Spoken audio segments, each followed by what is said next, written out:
ngiri ijambo ry'ubwenge nguhaye mwana wanjye rishobora kutagutuza mu miturirwa y'abatunzi rikagutuza mu mitima ya rubanda. Reka nongere mbaramutse kandi mbashimire mwebwe mudukurikira abamaze gukora subscribe by'umwihariko ndabashimira cyane muri ab'agaciro. Ndabaramukije rero kandi mbahaye ikaze mu kiganiro inshoza y'umuco cy'uyu munsi. Mu kiganiro inshoza y'umuco nk'uko twabyemeranyijwe tuzajya duhugurana dukeburane cyane cyane mu bitagenda neza mu muco wacu w'u Rwanda, by'umwihariko mu karango gasumba utundi ariko ururimi rw'ikinyarwanda. Bivuze ngo iki kiganiro inshoza y'umuco kizahora mu kinyarwanda, ubwo wenda abashaka ko ubutumwa dutambutsa buzajya bugera ku butumva ururimi rw'ikinyarwanda muzajya musemura, ariko ni ikiganiro twashyiriyeho abanyarwanda cyakora n'abandi bantu bumva ururimi rw'ikinyarwanda. Inshoza y'umuco rero ni ikiganiro ngira ngo bamwe mumaze kumenyera, abatwandikira mutubwira yuko mubikunda, turabashimira cyane, muragahorana Imana kandi amahoro y'Imana akomeza abane namwe. Njyewe rero ndi Sam Muvunyi, wagize neza wowe udukurikira kandi komeza udukurikire ibiganiro byacu bisangize n'abandi. Uyu munsi mu kiganiro inshoza y'umuco ndagira ngo tuganire ku nsanganyamatsiko ntoya ariko nziza kandi nanone nk'uko mubimenyereye, ngira ngo ni ukuva mu bwiza tujya mu bundi, wa mugani w'aba banyamadini. Insanganyamatsiko y'uyu munsi nifuje ko tuganira ku nsanganyamatsiko ivuga ngo ndi umunyarwanda si gahunda, ahubwo ndi umunyarwanda ni ubuzima bw'umunyarwanda. Ndi umunyarwanda si gahunda, ahubwo ndi umunyarwanda ni ubuzima bw'umunyarwanda.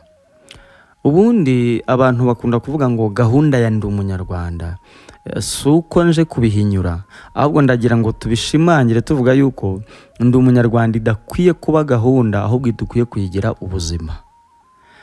Kubera iki? Ubwo twinjiye mu kiganiro nyirizina. Gahunda ya ndi umunyarwanda ni uburyo bwo gutekereza uburyo uri umunyarwanda uri mu Rwanda ndetse uri umunyarwanda uri hanze yarwo. Ubundi hari ikintu tujya tuvoma mu muco n'amateka y'igihugu cyacu kigaragaza ko ubunyarwanda bitari gahunda, ndi umunyarwanda idakwiye kuba gahunda, ikwiye kuba ubuzima. Iyo mu mateka y'u Rwanda bigaragaza ko iyo wakoraga ikintu kibi baravugaga ngo ibi si iby'i Rwanda. Iyo wavugaga imvugo idakwiye baravugaga ngo iyo mvugo si iy'i Rwanda. Ariko wakora ikintu cyiza bati ngo uyu umunyarwanda, ngiyi imfura y'u Rwanda, ngibyo ibyiza by'u Rwanda. Ibyo bikagaragaza yuko umunyarwanda nyawe akwiye kubaho neza, abanira mugenzi we neza, ngo urwo Rwanda. Abana bacu bavuka none dukwiye kubaho u Rwanda rurangwamo ibyiza, u Rwanda ruzira urwango, u Rwanda rwibuka ntirwihorere, u Rwanda ruheka abarwo bose, u Rwanda rutekereza yuko na bamwe bahukanye ntawe birukanye bakwiye kuza tugafatana kubaka igihugu. U Rwanda rutekereza ko nubwo bagiye aho kugira ngo bicuze wenda, ahubwo amahanga akabaha ijambo bikabatera kwidoga, nabo ntidukwiye kubatekereza nk'ibizira. Dukwiye kubuka ko bigeze kugira umutima w'i Rwanda, umutima w'u Rwanda bigeze. Dukwiye gukora icyatuma bongera kugaruka bakagira wa mutima, tukaba abanyarwanda twunze ubumwe, tukunga ubumwe. Umunyarwanda kumva ko ari mu Rwanda atari mu Rwanda, ubunyarwanda ariyo shingiro, ari ryo shingiro ry'ukubaho kwe. Tumaze iminsi abayobozi bacu mu ntwararumuri bafite insanganyamatsiko nziza ivuga ngo ndi umunyarwanda igitekerezo ngenga cyo kubaho kwacu. Nanjye hanje mbabwira ngo ndi umunyarwanda ntidukwiye kuyifata nka gahunda, ahubwo dukwiye kuyigira ubuzima.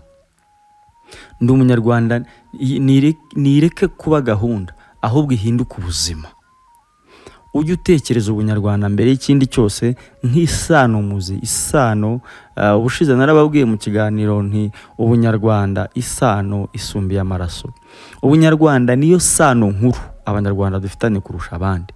Ubunyarwanda ni mbese ni imfura mu masano abanyarwanda dufitanye. Ubunyarwanda ni imfura, kandi iyo mfura dukwiye kuyiha agaciro nk'uko no mu buzima busanzwe iyo umwana ari imfura abamukurikira baramwubaha bakamufata nyine nk'ubaruta uwababoneye izuba. Rero ubunyarwanda, ndi umunyarwanda ntidukwiye kwifata nka gahunda, ahubwo dukwiye kuyigira ubuzima. Iyo turebye amateka y'intwari zaharaniye byinshi mu gihugu cyacu bigatuma zitwa intwari, dusanga imbaraga bibashoboje kurusha ibindi ni uko babanje kumenya yuko ubunyarwanda ari isano iruta izindi, ubunyarwanda ari imfura mu masano. Mu yandi magambo, ndi umunyarwanda ntiyari gahunda bari bagenderagamo, ahubwo ndi umunyarwanda byari ubuzima babagamo. Ubunyarwanda dukwiye kubugira ubuzima tubayemo, ntitubitekereze nka gahunda ya leta, ntitubitekereze nka gahunda z'abanyapolitiki, ahubwo ndi umunyarwanda tukayigira ubuzima. Ndi umunyarwanda ndi mu Rwanda ndetse ndi umunyarwanda ndi hanze yarwo. Nababwiye yuko muri kiganiro Ishoza y'umuco tuzajya tureba ubundi umuco w'u Rwanda udutegeka iki muri indangagaciro y'ubumwe. Ngira ngo niyo nibanzeho, nababwiye ko ibiganiro byacu bizajya bishingiye ku ndangagaciro enye zihetse izindi mu muco w'u Rwanda. Nzajya nanazibiwikirizamo. Izo ndangagaciro zihetse izindi mu muco w'u Rwanda harimo ubumwe, ariyo twahereyeho tuganiraho cyane, n'ubu ntago turarekera kuyiganiraho kuko nihetse byose. Hakabamo ubupfura, hakabamo gukunda igihugu ndetse no gukunda umurimo. Izo ni indangagaciro enye tuzajya tugenda twibandaho buri nsanganyamatsiko, nta nimwe tuzakora idafite aho ihuriye n'izo ndangagaciro enye zihetse izindi mu muco w'u Rwanda. Uyu munsi rero iyo tuvuze ubumwe, iyi ndi umunyarwanda mvuga ngo tureke kwifata nka gahunda za leta, ahubwo tuyigire ubuzima. Kubera yuko iyo tuvuze gahunda guverinoma ishyizeho, guverinoma zirahinduka ariko ubunyarwanda ntibuhinduka. Umuntu ashobora gutakaza ibindi ariko ubunyarwanda ntuzigera ubutakaza. Ushobora gukena, ushobora gukira, ushobora guhinduka, ariko ubunyarwanda ntabwo uzabutakaza. Ni ikintu sinzi uko nabivuga kugira ngo wenda abantu mukurikiye ikiganiro mubyumve neza, ariko ubunyarwanda dukwiye kufata nk'ubuzima tubayemo. Iyo ikintu bamaze kukigira ubuzima bituma ugiha agaciro, kuko iyo umuntu abuze ubuzima arapfa. Iyo rero ikintu wamaze kukigira ubuzima bituma urwana n'intambara yo kukirinda kugira ngo utagitakaza, kubera yuko wagihinduye ubuzima, kandi iyo umuntu atakaje ubuzima arapfa. Natwe rero dukwiye gutekereza gahunda ya ndi umunyarwanda nka gahunda nkaho ari ubuzima dukwiye kubamo. Byiba gahunda, iyo byiswe gahunda igira uko itangira ikagira uko isoza. Gahunda igira uburyo intangiriro, ikagira igihimba, ikazagira umusozo. Ariko ibintu nidutangira kubigira ubuzima, twavuga ngo noneho ntabwo bikiri gahunda ahubwo bihindutse ubuzima. Reka wenda mbanze ngaragaze uburyo nitubihindura gahunda za guverinoma bizaba ikibazo. Birababaje, biteye n'agahinda kubona hari abanyarwanda benshi tukirimo kwigishwa nyine ndi umunyarwanda. Urigishwa uwo uriwe.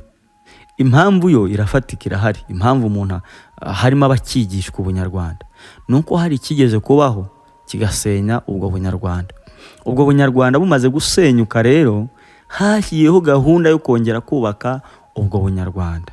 Mu kubaka ubwo bunyarwanda rero byabaye ngombwa ko tutarobanuye, kuko bigoye kumenya abakibifite ku mutima n'abatabifite, hajyaho gahunda yo kwigisha abantu ari byo byiswe ndi umunyarwanda.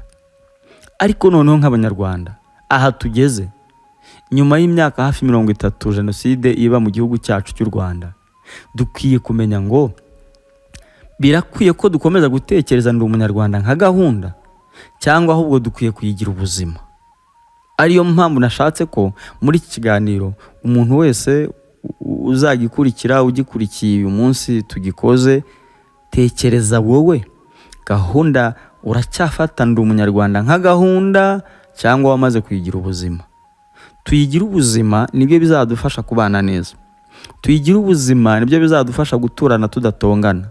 Tubigira ubuzima nka kwa kundi, murabona ngiye kubaha urugero, abantu bize iby'ubuzima bw'umubiri w'umuntu, imikorere y'umubiri w'umuntu, bize ibi bintu by'imikorere y'umubiri w'umuntu, ngira ngo wenda urugero ngiye gutanga hari abari burwumve, kandi nawe njya mpora mbabwira ngo ugize icyo yunguka rwose bavandimwe mujye mudufasha mutwandikire muri commentaire kugira ngo tumenye ko nyine ibyo dukora koko hari icyo byubaka mu muryango mugari w'abanyarwanda. Nari mvuze ngo abantu biga ibijyanye n'imikorere y'umubiri bazi urugingo rwitwa ijisho. Amaso nkunda kuyatangaho urugero mu mibereho n'imibanire cyane cyane y'abanyarwanda. Abanyarwanda dukwiye kuba nk'amaso. Amaso ni ingingo ebyiri zituranye ariko zidatongana. Amaso ni ingingo ebyiri zituranye kandi zitabarana. Mu buryo bwo gutabarana ntizihana amafaranga, ntizihana amaboko, ariko zifatanya mu byiza no mu bibi. Iyo ijisho ry'ibumoso ribonye ikintu n'iry'iburyo riba ryakibonye.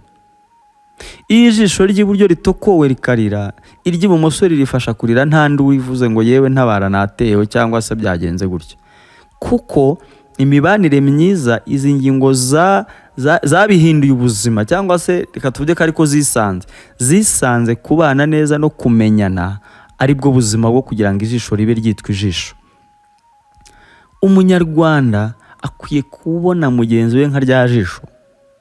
Yatewe, amakuru yamenye, tabara, wirindira ngo bavuze induru. Niba wamenye ko atewe, tabara. Ko ni umunyarwanda.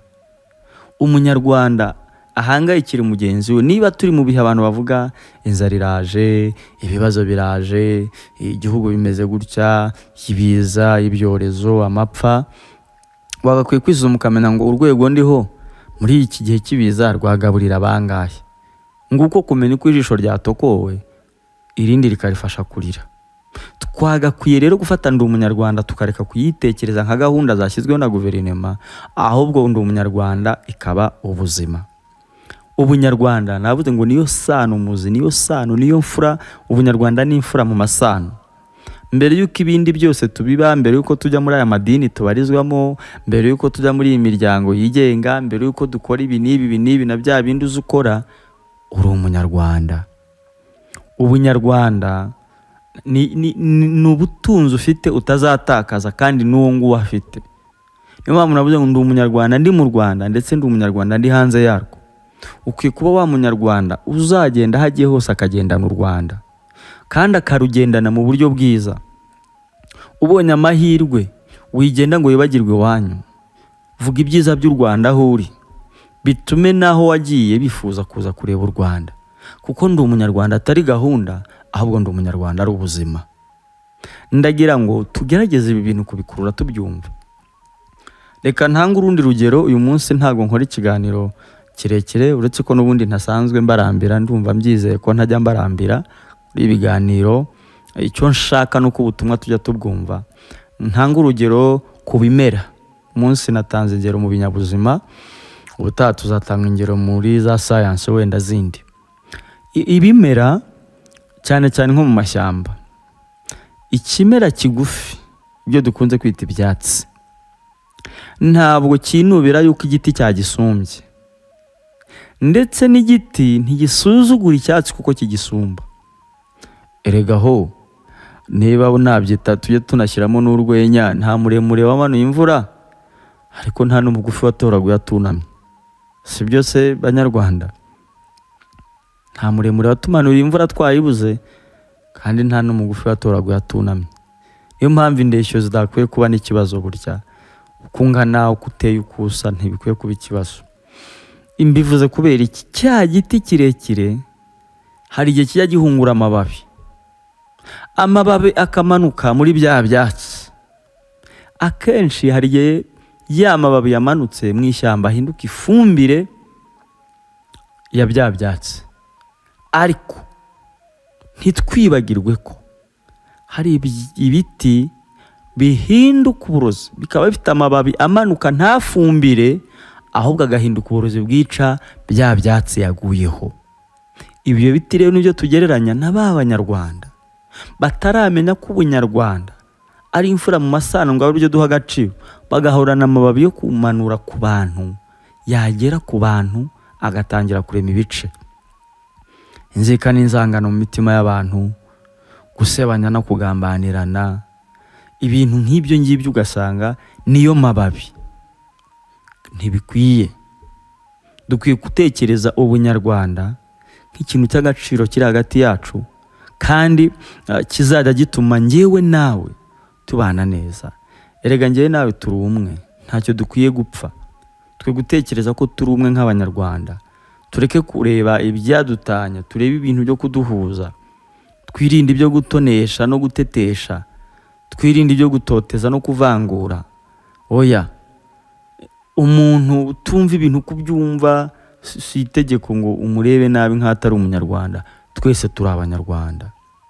Abanyarwanda tubanza dutekereze ko ubunyarwanda ari isano muzi, ari isano isumbiye amaraso, ari isano, ari imfura mu masano, bituma uha agaciro mugenzi wawe kuko ari umunyarwanda. Hanyuma ikindi, noneho ndi umunyarwanda, twifata nka gahunda ya guverinoma. Iyo tubifashe nka gahunda ya guverinoma, iyo tubifashe nka gahunda yashyizweho n'umuyobozi runaka, iyo avuyeho nubwo byaba ari byiza, hari igihe bijyana nawe. Ariko nitubifata nk'ubuzima, ndi umunyarwanda, ntitubifate nka gahunda ya guverinoma, ahubwo twayigira ubuzima tubayemo. Abayobozi bahinduka, ndi umunyarwanda izaguma iganje muri twe. Abayobozi bagumaho, ndi umunyarwanda izaguma iganje muri twe. Rero banyarwanda, cyane cyane inshuti zanjye munkurikira mu kiganiro Shoza y'umuco, nimureke ndi umunyarwanda twe kwitekereza nka gahunda ya leta, nka gahunda ya guverinoma, nka gahunda y'abanyapolitiki, ahubwo ndi umunyarwanda tuyigira ubuzima. Ndi umunyarwanda tuyihindura ubuzima bwacu tubayemo. Jewe numvishe uyu munsi nifuza ko ikiganiro umuntu ucyumvise ambabarire agisangiza abandi. Rwose nifuza ko cyagera ku banyarwanda benshi. Ndi umunyarwanda tuyihindura ubuzima twe kwitekereza nka gahunda za guverinoma. Dufate ndi umunyarwanda nk'ubuzima, tuyihindura ubuzima aho kwitekereza nka gahunda za guverinoma. Mu by'ukuri ni byinshi numva twaganira mu kiganiro Shoza y'umuco, ariko ndashaka ko iyi ndangagaciro y'ubumwe tuzayikoraho ibiganiro bihagije, kandi mujye muduha n'ibitekerezo. Ubumwe mu mateka y'abanyarwanda bwaranzwe, hari umuntu nabonye wanditse akantu ngo igiti kigororotse akenshi nicyo batema mu ishyamba kugira ngo bajye kugikuramo imbaho. Cyangwa se abandi bakavuga ngo igiti cyera imbuto nicyo giterwaho amabuye. Iyi ndangagaciro y'ubumwe niyo yahuye n'ibitero byinshi. No mu mateka y'u Rwanda usanga iyo umwanzi yabaga ashaka kugira ngo atanye abanyarwanda, yinjiraga kuri iyi ndangagaciro y'ubumwe. Niyo mpamvu muzasanga n'abanyarwanda n'ibi ngibi abakoroni bazanye by'ubutwa n'ubuhutu n'ubututsi bitaraza, wasangagwa iyo umwanzi yabaga ashaka kugira ngo atanye abanyarwanda, yashaka ukuntu abatanya, akaba ngo ngaho amakimbirane hagati y'Abega n'Abasinga, ngaho Abacyaba n'aba, ngaho Abazigaba n'aba. Ibyo byose bikagenda birema ikintu gishaka gutuma abanyarwanda batabana neza. Ni ukuvuga ngo ni igitero kirimo gitera gishaka kurwanya ndangagaciro yitwa ubumwe. Ubumwe rero nimureke tubutekereze, kandi ndi umunyarwanda twe kwifata nka gahunda za guverinoma, ahubwo tuyihindure ubuzima.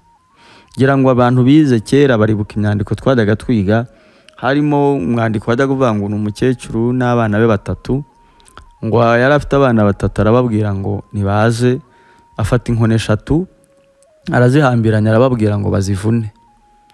Umwe ashyira ku ivi biranga, n'undi ashyira ku ivi biranga, n'undi ashyira ku ivi biranga. Arababwira ati ubwo zibananiye nimuzizane nzivune. Arangije arazihambura, kamwe ashyira ku ivi arakavuna, n'akandi ashyira ku ivi arakavuna, n'akandi ashyira ku ivi arakavuna. Arababwira ati bana banjye, mwabonye yuko izi nkoni ubwo zari ziri kumwe mwagerageje kuzivuna bikabananira kandi muri abanyembaraga? Bati yego. Mubonye ko nzitandukanyije imwe kuri imwe nzivunnye bitangoye? Bati yego. Bati rero uku niko mumeze. Nimwishyira hamwe nta kizabatera ngo kibashobore kibatsinde. Atari ku munsi mwatangiye kwitatana imwe kuri umwe, muzamenye ko ariko gutsindwa kwanyu. Nguko uko ubumwe bwacu bukwiye kumera. Nguko uko imibanire yacu ikwiye kumera. Tubiha agaciro ubunyarwanda, tubushyira imbere y'ibindi bintu ibyo ari byo byose. Mbere yo gutekereza idini, mbere yo gutekereza imiryango ufite hanze aha, mbere yo gutekereza ikibanza utekereze ubunyarwanda. Ubunyarwanda. Kubera yuko mbere yuko ubona akazi aho ngaho uri umunyarwanda. Mbere yuko witwa umunyacyubahiro ukomeye izina wabatijwe bwa mbere ni umunyarwanda, andi yose yaje nyuma. Ngira ngo ubunyarwanda tubutekereze rero nk'ikintu cy'agaciro dufite kandi dukwiye kwishimira, tukaza tubibwira n'abandi ko dutewe ishema nuko turi abanyarwanda. Ngana ku musozo, ndagira ngo nsabe umuntu wese ukurikiye ikiganiro akacyumva akakirangiza, ndakwinginze kugira ngo utekereze aho uri, urwego ugezeho mu guhindura ndi umunyarwanda ubuzima bwawe. Wisuzume ubitekereze, se njyewe ngeze he ntekereza ndi umunyarwanda nk'ubuzima, ntayitekereza nka gahunda za guverinoma y'u Rwanda. Wigira ubuzima, kuba guverinoma y'u Rwanda yarabitekereje ikabizana nka gahunda ni byiza, ariko nibirenga gahunda twebwe tubihindure ubuzima. Ibyo badutekereza byiza ni byiza, ariko twe ntitubihindure ubuzima. Rero ndi umunyarwanda si gahunda ya guverinoma, ahubwo ni ubuzima. Ndi umunyarwanda kuri wowe, nireke kuba gahunda ahubwo ihinduke ubuzima. Ni mu kiganiro Inshoza y'Umuco, ngenda bakunda cyane, nkunda abanyarwanda, nkunda u Rwanda, hanyuma nkakunda abantu. Hanyuma nongere nibutse umuntu waba yarakurikiye ikiganiro ari ubwa mbere, cyangwa se wafunguye kuri icana ari ubwa mbere, kandi muri iryo jambo ryanditsemo subscribe, kugira ngo ibiganiro tuzajya dukora ujye tubibona mu ba mbere, ukande no kukazogera. Hanyuma ndabararikira kujya mukurikira ibiganiro byacu mukabisangiza n'abandi, kandi nkuko nabibabwiye indangagaciro y'ubumwe ntiturayisoza, turacyakomeje tuyiganiraho, turebe uburyo twakongera tukubaka ubumwe mu banyarwanda, tukabana mu mahoro.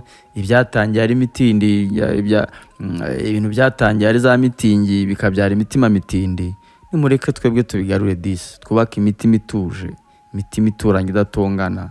Uko abantu bagiye bamerana nabi, mureke twongere twubake neza muri rubanda. Ibi bintu byatangije abanyarwanda, twabigizemo uruhare, twakongera tukubaka igihugu, tukubaka ubumwe bwacu, kandi aho ubumwe buri n'iterambere riraza. Ngira ngo ababyibuka, leta y'ubumwe bw'abanyarwanda ikijyaho yavuga ko ngo ubumwe n'ubwiyunge ni umusingi w'iterambere.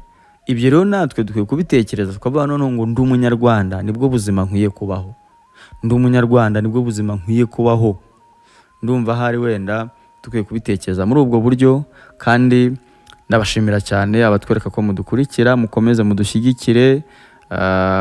Ushaka kudutera inkunga, ushaka gushyigikira mu buryo bw'ibiganiro, yewe ushaka no kuduha ikiganiro ufite insanganyamatsiko runaka ishingiye kuri za ndangagaciro nababwiye uko ari enye: ubumwe, ubupfura, gukunda umurimo no gukunda igihugu.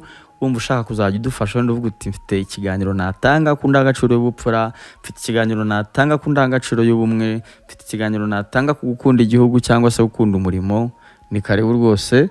Waduhamagara, nimero ibiriho aho ngaho kuri buri kiganiro igaragara kuri channel yacu, banatwandikira kuri email nayo ibiriho, tukarushaho gushyigikirana mu buryo bwo kubaka igihugu cyacu mu buryo bushingiye mu kwimenya, kuko iyo umuntu atizi burya aba atariho. Kutimenya ni ukubaho utariho. Mureke twimenye, tumara kwimenya tumenyane, ariko ntituzamenyerane. Murakoze cyane. Ikiganiro n'Inshoza y'Umuco, njyewe ndi Sam Muvunyi. Amahoro y'Imana abane namwe, naho utaha. Ngiri jambo ry'ubwenge nguhaye mwana wanjye, rishobora kutagutuza mu miturirwa y'abatunzi, rikagutuza mu mitima ya rubanda.